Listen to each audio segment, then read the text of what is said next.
1.5 cup মতো গমের আটা নিয়েছি। জোয়ানটা হাতের মধ্যে একটুখানি কচলে নিয়ে আটার মধ্যে দিয়ে দেবো। সামান্য একটুখানি নুন দিয়ে ভালোভাবে মেখে নেবো।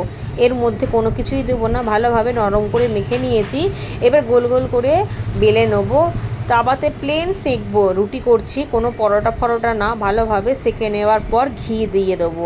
সাথে কিন্তু আলু ভাজাও বসিয়ে দিয়েছি। কালো জিরে শুকনো লঙ্কা ফোড়ন দিয়ে একটু মোটা মোটা করে আলু ভেজেছি। এই আলু ভাজাটা কিন্তু আমার ছেলে খেতে খুব ভালোবাসে। রুটিটা হয়ে যাবার পর দেখুন কত সুন্দরভাবে ঘিটা লাগানো হয়ে গিয়েছে। এর সাথে ওটস, খেজুর দিয়ে, কলা দিয়ে একটা দুধও রেডি করে নিয়েছি, সেটাও দিয়ে দেবো। প্লেটের মধ্যে আলু ভাজা আর গরম গরম ঘি দেওয়া রুটি আর দুধ দিয়ে ছেলেকে টিফিন দিয়ে দেবো। সাথে আমিও টিফিন করে নেবো। টিফিন করে ছেলেকে দিতে যাব স্কুলে এবং আমিও বাগানের কাজে যাব। আমি কোনো সময় দোকানের কেনা হরলিক্স বা কমপ্ল্যান দিই না আমার ছেলেকে। ছোটোবেলা থেকে এইভাবেই দুধ দিই। হয়তো কোনো কোনো সময় কিছু জিনিস থাকে না।